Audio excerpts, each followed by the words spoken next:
Hello friends, आप सभी का फिर से स्वागत करते हैं हमारे चैनल ज्योति फन व्लॉग पर। तो आप सभी देख रहे हैं तेरे प्यार में पागल भाग 17। इससे पहले इस कहानी के 16 भाग अपलोड हो चुके हैं। प्लीज़ आप सब लोग वो भाग ज़रूर पढ़ लीजिएगा। आप सब ने अब तक पढ़ा था विराट के घर में जश्न की तैयारियां हो रही थीं। इधर श्रद्धा के घर में राहुल शर्मा ने अपने गुंडे भेजे हैं श्रद्धा को उठाने के लिए, मगर उसके दादाजी उन्हें रोकने की कोशिश करते हैं तो वो गुंडे उनके साथ मारपीट करते हैं और बहुत ज़्यादा ड्रामा करते हैं, जिसकी वजह से उसकी माँ भी बाहर आ जाती है और उनके सिर पर चोट लग जाती है। अब देखते हैं आगे। श्रद्धा जो अपने कमरे में लेटी सो रही थी, अचानक से उसकी आंखें खुलती हैं तो वो घड़ी की तरफ देखती है तो वो जल्दी से उठकर बैठ जाती है और मन ही मन बड़बड़ाने लगती है कि ये आजकल मुझे होता क्या जा रहा है। आजकल तो मुझे समय का पता ही नहीं चलता है। कभी उस मगरमच्छ का चेहरा मेरे सामने बार बार आता है तो कभी मैं इतनी ज़्यादा देर तक सो जाती हूँ, मुझे पता ही नहीं चलता है समय कब बीत जाता है। मैं इतनी देर तक कैसे सोती रही। रात के 8 बज चुके हैं। वो जल्दी से अपने बेड से उठती है और अपने दरवाजे को खोलने लगती है, मगर दरवाज़ा तो उसकी माँ ने बाहर से लॉक करके रखा था जब राहुल शर्मा के गुंडे आए थे। श्रद्धा को बहुत अजीब लगता है कि आज उसके कमरे का दरवाज़ा किसने बंद कर दिया। श्रद्धा चिल्लाते हुए बोलती है, माँ माँ कहाँ हैं आप? किसी ने मेरे कमरे का दरवाज़ा बंद कर दिया है, दरवाज़ा खोल दो आके माँ। उसकी माँ किचन में काम कर रही थी। श्रद्धा की आवाज़ सुनकर उन्हें अचानक से याद आता है कि उन्होंने तो श्रद्धा के दरवाजे में लॉक लगा दिया था। वे जल्दी से अपना काम छोड़कर आती हैं और उसके कमरे के दरवाजे को खोलती हैं। तभी श्रद्धा जो अपनी माँ को देखकर अचानक से चौंक जाती है, क्योंकि उनके सिर पर काफ़ी ज़्यादा चोट लगी थी और पट्टी बंधी हुई थी, जिसके साइड से हल्का हल्का ब्लड आ रहा था। श्रद्धा अपनी माँ से पूछती है, माँ ये क्या हो गया आपको? आपको चोट कैसे लग गई और मेरे रूम का दरवाज़ा किसने बंद कर दिया? क्या हुआ है माँ, आप कुछ बताइए। तो उसकी माँ उसका हाथ पकड़ती हैं और उसे कमरे के अंदर लेकर जाती हैं। कमरा अंदर से बंद कर लेती हैं। श्रद्धा को समझ में नहीं आ रहा था कि आखिर उसकी माँ उसके कमरे में इस तरह से आकर कमरे को बंद क्यों कर रही हैं। वो क्या हुआ माँ, क्या छुपा रही हैं आप मुझसे? उसकी माँ श्रद्धा को धीरे से बेड पर बैठाती है और बहुत ही ज़्यादा इमोशनल होते हुए उसका हाथ पकड़ लेती है और बोलती है, बेटा आज घर पर राहुल शर्मा के गुंडे आए थे। वो घर पर बहुत ज़्यादा ड्रामा करके गए हैं।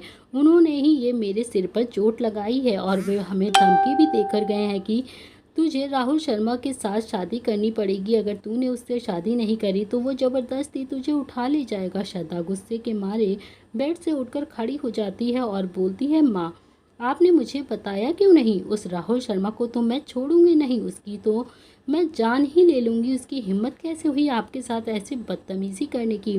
मैं उसे जान से मार डालूंगी। उसकी माँ उसका हाथ पकड़कर उसे बैठाती है और बोलती है, बेटा तू शांत हो जा। राहुल शर्मा बहुत बड़ा आदमी है, वो कोई छोटा मोटा इंसान नहीं है, वह कुछ भी कर सकता है। श्रद्धा बोलती है, माँ वो ऐसे कैसे कर सकता है कुछ भी? माँ मुझे नहीं करनी है उसके साथ शादी, हम आज ही उसके खिलाफ पुलिस कंप्लेंट कर देंगे। उसकी माँ बोलती है, बेटा ये बड़े आदमी जो होते हैं उनकी पुलिस भी उन्हीं की ही तरफदारी करती है, पुलिस भी उन्हीं की सुनेगी, हमारी नहीं। श्रद्धा बोलती है, माँ मगर अब ऐसा नहीं है, राहुल शर्मा से भी बड़े कंपनी में मैं जॉब करती हूँ और सिंघानिया सर राहुल शर्मा बहुत ज़्यादा डरता है। राहुल शर्मा उनसे कुछ भी नहीं कर पाएगा, वो मेरा, मैं नहीं डरती हूँ उससे। वो समझता क्या है अपने आप को। मैं आज ही सिंघानिया सर से कहकर उसकी क्लास लगवा दूंगी। उसकी माँ खुश होते हुए श्रद्धा की तरफ देखती है और बोलती है, सच में बेटा, क्या तेरे बॉस राहुल शर्मा से भी बड़े आदमी हैं? श्रद्धा मुस्कुराते हुए बोलती है, अरे मेरी भोली सी माँ, मैं जिस कंपनी में काम करती हूँ, जहाँ पे काम करती हूँ, वो सिंघानिया कंपनी है। मुंबई से लेकर ऑल इंडिया में नंबर 1 पोजीशन पर है, जहाँ अच्छे से अच्छे लोग काम करना चाहते हैं, राहुल शर्मा जैसे लोग भी। और अच्छी बात तो ये है कि वहाँ के मालिक सिंघानिया सर जो मेरी हर बात को मानते हैं, वो मेरी ज़रूर बात सुनेंगे और इस राहुल शर्मा को सबक सिखाएंगे। उसकी माँ मुस्कुराते हुए बोलती है, बेटा तब तो बहुत अच्छी बात है, तो आज ही बात कर ले अपने बॉस से, क्योंकि मैं नहीं चाहती कि राहुल शर्मा अब घर में आकर कोई भी ड्रामा करे। श्रद्धा बोलती है, जी माँ आप परेशान बिल्कुल भी मत हो, मैं आज ही उनसे बात करूँगी। फिर उसकी माँ बोलती हैं कि ठीक है बेटा, तो हाथ मुँह धुल ले, मैं तेरे लिए खाना लगाती हूँ। श्रद्धा बोलती है, ठीक है माँ। उसकी माँ वहाँ से चली जाती हैं। मगर श्रद्धा जो बहुत ही ज़्यादा परेशान हो रही थी, दिल ही दिल में मन ही मन सोचती है कि मैंने अपनी माँ को इतना सब बोल तो दिया है कि सिंघानिया कंपनी में जॉब करती हूँ और उनके मालिक से कह के कुछ भी करवा लूँगी, मगर क्या विराट उसकी बात सुनेगा? क्योंकि उसने तो आज ही उसे धमकी दी थी वो उसकी कंपनी में ही जॉब नहीं करेगी। श्रद्धा बोलती है कि ये मगरमच्छ मेरी हेल्प कर दे, बस इसके लिए मुझे इसकी 1000 बातें भी सुनने के लिए तैयार हूँ, मुझे कोई प्रॉब्लम नहीं है। श्रद्धा के दिमाग में फिर एक आइडिया आता है कि क्यों ना मैं अच्छा सर से बात करूं, क्योंकि वो भी तो सिंघानिया कंपनी के ही मालिक हैं और सिंघानिया परिवार के छोटे बेटे भी हैं। वे राहुल शर्मा को भी जानते हैं, तो क्यों ना मैं उनसे ही बात कर लूं। श्रद्धा को ये दूसरा वाला आइडिया सबसे बेस्ट लगता है और वो मन में सोचती है कि वो कल ही जाकर अच्छे से बात करेगी। इतना सोचकर वो हाथ धोकर खाना खाने के लिए नीचे हॉल में चली जाती है। इधर विराट जो अपनी माँ के लिए बहुत ज़्यादा परेशान हो रहा था, तभी डॉक्टर्स आते हैं और उसकी माँ का ट्रीटमेंट करते हैं, जो काफ़ी देर से बेहोश थी। विराट डॉक्टर से पूछता है, क्या हुआ मिस्टर मेहरा, क्या हुआ है माँ को, वो ऐसे अचानक से बेहोश क्यों हो गई? डॉक्टर बताते हैं कि इनका बीपी हाई हो गया था, जिसकी वजह से ये बेहोश हो गई हैं। घबराने की कोई भी ज़रूरत नहीं है, आप लोग इनका ध्यान रखिए, अभी थोड़ी देर में ही इनको होश आ जाएगा। इतना बोलकर डॉक्टर मेहरा वहाँ से चले जाते हैं। विराट चैन की सांस लेता है और सभी घर वाले जो विराट से पूछते हैं, बेटा ये तेरे हाथ में चोट कैसे लग गई, क्या हुआ? विराट अपने डैड की तरफ देखते हुए बोलता है कि कुछ नहीं डैड, वही मल्होत्रा की गंदी चाल थी, उसने मेरे ऊपर फायरिंग करवा दी थी अपने कुछ आदमियों को भेजकर। सभी घर वाले चौंकते हुए बोलते हैं, क्या फायरिंग करवा दी उसने, उसकी इतनी हिम्मत? मगर विराट बोलता है कि डैड कोई बात नहीं, आपको परेशान होने की ज़रूरत नहीं है, मैंने उन सबको वहीं पर मार के वहीं ढेर कर दिया। विराट की माँ को होश आने लगा था, वे धीरे धीरे अपनी आंखें खोलती हैं और विराट के लिए परेशान होने लगती हैं। फिर से इधर उधर विराट विराट बोलती हैं। विराट अपनी माँ को शांत करते हुए बोलता है, माँ मैं यही हूँ, आप क्यों इतना ज़्यादा परेशान हो रही हैं, मैं बिल्कुल ठीक हूँ, देखिए आपके सामने ही हूँ। सभी घर वाले विराट की माँ को समझाते हैं। विराट अपनी माँ को थोड़ा सा शांत करते हुए उन्हें एक गिलास जूस का देता है और बोलता है, माँ ये लीजिए, आप जूस पी लीजिए, आपको थोड़ी सी ताकत मिलेगी। उसकी माँ उसके हाथ से एक गिलास का जूस ले लेती हैं और उसमें से एक घूंट पीती हैं। फिर बोलती हैं, बेटा आज घर में जितनी भी खुशियाँ हैं सिर्फ तेरी वजह से ही हैं। आज हमारा बरसों पुराना फार्म हाउस हमें मिल जाएगा, जिसके सपने हम हर रात देखते हैं। विराट तो हमेशा खुश रहे। विराट मुस्कुराता है और फार्म हाउस के डॉक्यूमेंट्स अपनी माँ के हाथ पर रख कर बोलता है, हाँ माँ ये लीजिए हमारे फार्म हाउस के पेपर्स। इतने में ही अक्षत वहाँ पर आ जाता है और विराट को देखकर वो भी बहुत ज़्यादा शॉक्ड हो जाता है। विराट के पास जाकर बोलता है, भाई ये क्या हो गया आपको और ये चोट कैसे लगी? तभी विराट अक्षत के कंधे पर अपना हाथ रखकर बोलता है कि कुछ नहीं, बस थोड़ी सी चोट लग गई थी, अब मैं बिल्कुल ठीक हूँ। अक्षत परेशान होकर बोलता है, भाई थोड़ी सी चोट, आप इसे थोड़ी सी चोट कह रहे हैं? कितना ज़्यादा खून निकल रहा है, चलिए हॉस्पिटल चलिए, मैं आपको हॉस्पिटल लेकर चलता हूँ, अभी सब कुछ ठीक हो जाएगा। विराट उसके कान खींचता है और बोलता है, पागल, मैं इतना भी बच्चा नहीं हूँ। विराट बोलता है, अरे कुछ नहीं हुआ है, मैं बिल्कुल ठीक हूँ और तू बस अब जश्न की तैयारियाँ कर। इतना बोलकर विराट अपने रूम में चला जाता है। अच्छा जो गुस्से में अपने मॉम डैड के पास आता है और बोलता है कि आप लोग ही समझाइए ना, क्यों नहीं समझाते आप भाई को, कितनी ज़्यादा चोट लगी है और बोल रहे हैं कि कुछ नहीं हुआ है, मैं तो अपने भाई से ही परेशान हो गया हूँ। अक्षत बहुत ज़्यादा परेशान हो जाता है। उसके डैड बोलते हैं, बेटा तू परेशान मत हो, तू तो जानता है ना कि विराट को वो अपने सामने किसी की भी बात नहीं सुनता है, अभी ठीक हो जाएगा। अक्षत का अचानक से फ़ोन बजता है तो अक्षत अपना फ़ोन उठाकर हेलो बोलता है। उधर से किसी की आवाज़ आई, साहब सामान आ गया है। अक्षत बोलता है कि ठीक है, जहां हमने कहा था जितना सामान है वो सारा सामान हमने जहां बताया था वहां पर सारा ले आओ। विराट जो अपने कमरे में आता है, अपने कपड़े चेंज करता है और उसे काफ़ी ज़्यादा पेन होने लगता है। वे अपने बेड पर आकर बैठ जाता है और सोचने लगता है। विराट के दिमाग में श्रद्धा की कही हुई बात घूम रही थी, वो बार बार अभी श्रद्धा को ही याद कर रहा था। इधर श्रद्धा जो अपने रूम में बैठकर अपना फ़ोन चला रही थी, तभी उसके व्हाट्सएप पर ऑफिस की तरफ से मैसेज आता है। श्रद्धा अपने मन में सोचने लगती है कि अचानक से इस टाइम ऑफिस से मैसेज क्या हो सकता है। वो अपना व्हाट्सएप खोलती है, देखती है तो वो कोई इम्पोर्टेंट इनविटेशन कार्ड लग रहा था जिसमें सभी स्टाफ को सिंघानिया की तरफ से पार्टी में इनविटेशन दिया गया था। कल शाम सभी स्टाफ को पार्टी में आना है और ये कार्ड में लिख कर दिया गया था सभी के पास। वे अपने मन में सोचती है कि मैं नहीं जाऊंगी उस मगरमच्छ की पार्टी में, और ये किस चीज़ की पार्टी दे रहा है अचानक से, वैसे भी कौन सा वो मुझे देखकर खुश होता है। हर वक्त तो मुझे घूरता रहता है जैसे मुझे खा जाएगा। मेरा मन तो करता है मैं उस मगरमच्छ का सिर फोड़ दूँ। श्रद्धा अपने मन में सोच लेती है कि वो विराट के घर उसकी पार्टी में नहीं जाएगी। अभी इतना सोचकर श्रद्धा अपना फोन रख देती है और सोने के लिए लेट जाती है। अभी उसकी आंख ही लगी थी कि तभी उसके फ़ोन पर किसी का फ़ोन आया। श्रद्धा ने देखा कि उसकी फ्रेंड नेहा का फ़ोन था। पहले तो वो सोचती है कि इतनी रात में ये फ़ोन कैसे कर सकती है। फिर वो बोलती है, हेलो। बोलो नेहा, इतनी रात में तूने फ़ोन किया, क्या हुआ। नेहा बोलती है, यार तूने अभी व्हाट्सएप पर मैसेज पढ़ा क्या, कंपनी से जो आया था। श्रद्धा बोलती है, हाँ देखा तो था। नेहा बोलती है, तो तूने क्या सोचा है, कल तू आ रही है ना पार्टी में। श्रद्धा बोलती है कि नहीं यार, मैं नहीं आ रही हूँ, मुझे पार्टी में जाना अच्छा नहीं लगता है और वैसे भी मेरा क्या काम है। तो नेहा हैरान होते हुए बोलती है कि तू सिंघानिया सर की कंपनी की तरफ से है और तू पार्टी में नहीं आना चाहती है जहाँ इतने बड़े से बड़े लोग आने वाले हैं। ये बहुत अच्छा मौका होता है अपने आप को सक्सेस पाने के लिए, क्योंकि यही मौका होता है खुद को साबित करने का। वहाँ बड़े से बड़े लोग आएंगे, हो सकता है हमारा प्रमोशन भी हो जाए। श्रद्धा अपने मन में कुछ सोचते हुए बोलती है कि मगर यार मेरा मन नहीं है। नेहा बोलती है, अगर मगर कुछ नहीं, तुझे आना ही पड़ेगा। और हाँ, अगर तू नहीं आई ना तो तू अभी सिंघानिया सर को नहीं जानती है, वो बहुत ही ज़्यादा गुस्सा हो जाएंगे और उन्हें अगर पता चला कि उनके स्टाफ से कोई नहीं आया है तो वो बहुत गुस्सा होंगे। और उन्होंने स्ट्रिक्टली सबसे कहा है कि सभी को पार्टी में आना है, तो हम सबको उनकी पार्टी में जाना ही होगा। श्रद्धा थोड़ा मुंह बनाते हुए बोलती है कि अच्छा ठीक है, मैं कोशिश करती हूँ कल पार्टी में आने की। नेहा बोलती है कि ठीक है। इतना बोलकर दोनों ही फ़ोन काट देती हैं। इधर श्रद्धा अपने बेड पर लेटकर अपने मन में बड़बड़ाने लगती है कि ये मगरमच्छ भी ना जाने क्या चीज़ है, किसी को भी जीने नहीं दे सकता। क्या क्या ज़रूरत है उसको सबको स्ट्रिक्टली बुलाने की अपनी पार्टी में। इसको हम सबके साथ पार्टी करनी है या खुद पार्टी करनी है।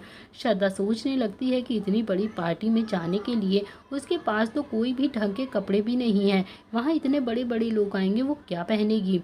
तभी वो सोचती है कि मैं क्या पहनूं क्या पहनूं। उसे याद आता है कि उसके पास एक रेड कलर का गाउन रखा है जो उसने अपनी पसंद का लिया था, जो उसके ऊपर बहुत ही ज़्यादा खूबसूरत लगता है।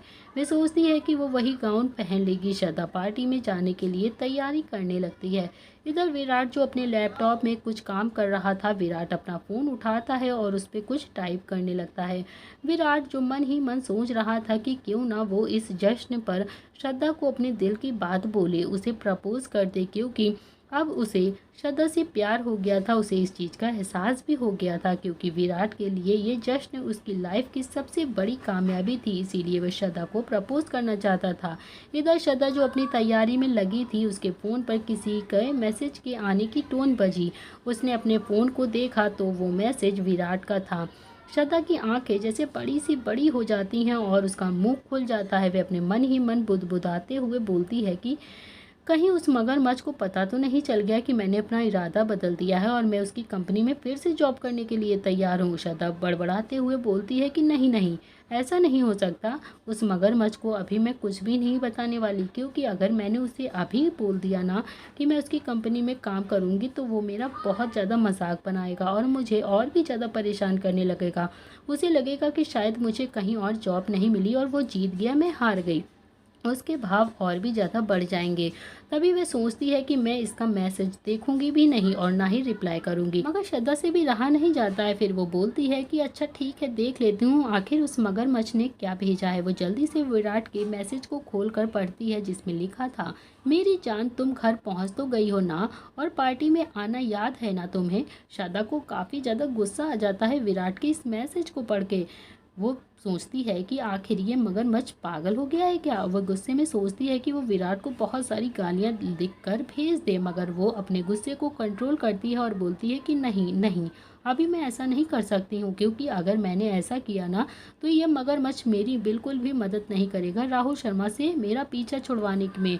मैं श्रद्धा बिल्कुल भी उससे पीछा छुड़वाना चाहती हूँ। श्रद्धा विराट को कुछ मैसेज कर पाती उससे पहले ही विराट का दोबारा से मैसेज आ गया। मेरी जान, मैंने तुम्हारे लिए एक ड्रेस भेजी है, प्लीज़ पार्टी में आने के टाइम पर तुम वही ड्रेस पहनना। श्रद्धा को बहुत गुस्सा आता है और वे मन ही मन बोलती है कि ये बिल्कुल भी नहीं सुधर सकता।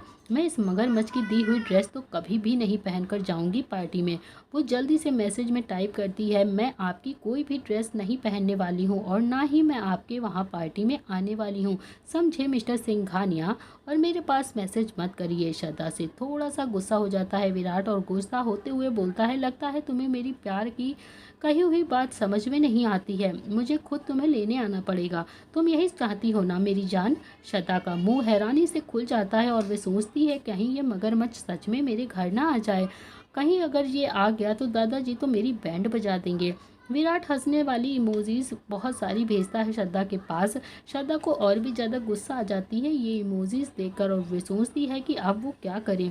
वो उसको मन में गालियां देते हुए बोलती है कि ठीक है मिस्टर सिंघानिया, मैं पार्टी में खुद से चली आऊँगी, आपको आने की ज़रूरत नहीं है। वो हल्का सा मजाक करने का दिखावा करते हुए, नाटक करते हुए बोलती है, आपके घर में पार्टी है तो आप तो बिजी रहेंगे ना मिस्टर सिंघानिया, और वैसे भी आपकी गर्लफ्रेंड, मेरा मतलब है ईशा, वो तो आपके साथ ही होगी, तो आप उसको अपनी पसंद की ड्रेस दिलवा देना। वो बहुत ही खुश हो जाएगी आपके हाथ से ड्रेस लेकर।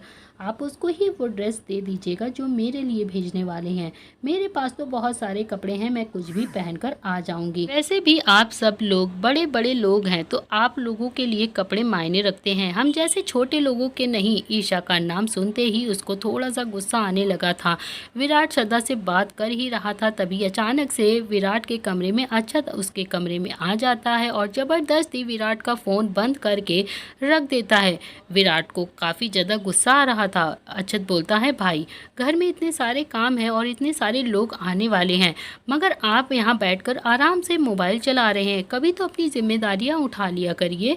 देखिए मैंने कितना सारा काम किया है, सुबह से मैंने पूरे जश्न की तैयारी की है और आप यहाँ आराम से बैठे हैं। अब मैं बिल्कुल भी कोई काम नहीं करने वाला, मुझे आपसे कुछ बात करनी थी। विराट जो अभी तक अक्षत को खा जाने वाली नज़रों से घूर रहा था उससे बोलता है कि तुम्हारी हिम्मत कैसे हुई मेरे फ़ोन को हाथ लगाने की, मेरा फ़ोन मुझे दो। अक्षत थोड़ा डरते डरते विराट का फ़ोन उठाकर उसे दे देता है। फिर विराट थोड़ा गुस्से में बोलता है, बोलो क्या काम है, क्या बात करनी है तुम्हें मुझसे। अक्षत बोलता है, भाई क्या मैं अंजलि को भी इस पार्टी में बुला लूँ प्लीज़। विराट एक शब्द में बोलता है, नो। अक्षत का मूड बहुत ज़्यादा ख़राब हो जाता है और वे बहुत ही ज़्यादा जिद करने लगता है कि मुझे अंजलि को बुलाना है, चाहे जैसे बुलाना हो। अगर वो यहाँ पर नहीं आएगी तो मैं भी इस पार्टी से चला जाऊँगा। फिर मत कहना आपकी मुझे आपसे प्यार नहीं है। मुंबई के बड़े से बड़े लोग यहाँ पर आ सकते हैं, क्या मेरी गर्लफ्रेंड अंजलि नहीं आ सकती? क्या प्रॉब्लम है आपको आखिर उससे? आपने ही तो अंजलि से शादी करने से मना किया था, आपने ही उससे एंगेजमेंट भी तोड़ दी। अगर वो मेरी गर्लफ्रेंड बन गई है तो इसमें आपको अब जलन क्यों हो रही है? मैं मानता हूँ कि मैं आपसे ज़्यादा गुड लुकिंग हूँ, मगर आप चाहें तो आप भी बन सकते हैं, आप पर भी लड़कियाँ मर सकती हैं। विराट उसे घूरते हुए बोलता है देखकर कि अच्छा तो किसने कहा कि तुम गुड लुकिंग हो? अक्षत विराट की टांग खींचते हुए बोलता है कि आपकी श्रद्धा ने। विराट बहुत हैरानी से अक्षत की तरफ ऐसे देखता है जैसे उसे खा जाएगा। वो बहुत ही ज़्यादा शॉक्ड हो जाता है। ऐसे अक्षत तुरंत ही अपनी बात को पलटते हुए बोलता है कि मेरा मतलब है कि श्रद्धा बोलती है कि मैं आपसे ज़्यादा गुड लुकिंग हूँ। विराट थोड़ा मुंह बनाते हुए अपनी भौवें चढ़ाते हुए बोलता है, क्या कहा तुमने? और क्या बोलती है श्रद्धा तुम्हें? अक्षत बोलता है कि भाई यही कि आप विराट सर से ज़्यादा गुड लुकिंग लगते हो, वो मुझसे हमेशा ये बोलती रहती है। वो तो ये भी बोलती है कि आप बिल्कुल भी उसे पसंद नहीं लगते, आप बिल्कुल भी गुड लुकिंग नहीं लगते हो। भाई वो तो आपको बहुत कुछ बोलती है, वो तो आपको इतना कुछ बोलती है कि अब मैं क्या बताऊँ। विराट बहुत ज़्यादा इंटरेस्ट लेने लगता है, बोलता है बताओ क्या कहती है वो मेरे बारे में। अच्छा जानबूझकर थोड़ा सा नाटक करता है और बोलता है कि भाई अब आप मेरे प्यारे से भाई हो जो मेरी हर चीज़ को पूरी करते हो, आपके बारे में कोई गलत कुछ बोलेगा तो मुझसे बर्दाश्त थोड़ी ना होगा। मैंने तो उस पर बहुत ज़्यादा गुस्सा किया और बोला कि आज के बाद खबरदार जो मेरे भाई के बारे में तुमने कभी भी ऐसी बातें बोली तो मैं तुम्हें इस ऑफिस से ही निकलवा दूंगा। मगर भाई वो तो मुझ पर ही चढ़ गई और कहने लगी कि आपके भाई इसी लायक हैं, वो तो बिल्कुल भी किसी लायक ही नहीं है। विराट धीरे धीरे अक्षत के करीब बढ़ता है और घूरते हुए उससे बोलता है कि तू मुझे इधर उधर घुमा रहा है या फिर साफ साफ लफ्ज़ों में बता रहा है? क्या बोलती है वो मेरे बारे में, मुझे ये बता। अक्षत बोलता है हाँ हाँ भाई बताता हूँ, पेशेंस रखिए। आपको बोलती है कि आप बिल्कुल भी बंदर जैसे लगते हो, मगरमच्छ लगते हो, उसे बिल्कुल भी पसंद नहीं हो। अगर आप उसके बॉस ना होते तो वो आपका सिर फोड़ देती। वो तो मुझे भी आपसे दूर रहने के लिए बोलती है भाई। बोलती है कि आप बहुत ही ज़्यादा एरोगेंट हो, बिल्कुल साइको लगते हो। विराट को बहुत ज़्यादा गुस्सा आ रहा था। जैसे जैसे अक्षत उसे बता रहा था वो मन ही मन बोल रहा था कि अच्छा तो वो छिपकली जैसी लड़की मेरे बारे में इतना कुछ बोलती है, मुझे कुछ पता ही नहीं है। उसके दिल में ये सब चल रहा है, उसकी हिम्मत भी कैसे हुई मेरे बारे में, विराट सिंघानिया के बारे में ऐसे बोलने की। अक्षत समझ जाता है कि विराट को बहुत ज़्यादा जलन हो रही है। तभी वो अक्षत की बात सुनकर विराट बोलता है कि अब मैं इसको बताऊंगा कि विराट सिंघानिया क्या चीज़ है। इधर अक्षत विराट की जलन को देखकर थोड़ा सा मुस्कुराता है और बोलता है कि वो भाई मेरे बारे में तो ना जाने क्या क्या बोलती है, मुझे तो अपनी तारीफ खुद बर्दाश्त ही नहीं होती है ना, आप तो जानते ही हो। विराट घूरते हुए से देखकर बोलता है कि क्या बोलती है वो तुम्हारे बारे में। अक्षत बोलता है कि भाई ऐसे तो वो बहुत कुछ बोलती है कि यही कि उसे मेरा नेचर बहुत पसंद है, मैं सबसे प्यार से बात करता हूँ, इसीलिए वो बोलती रहती है कि वो हमेशा मेरे साथ ही काम करना चाहती है।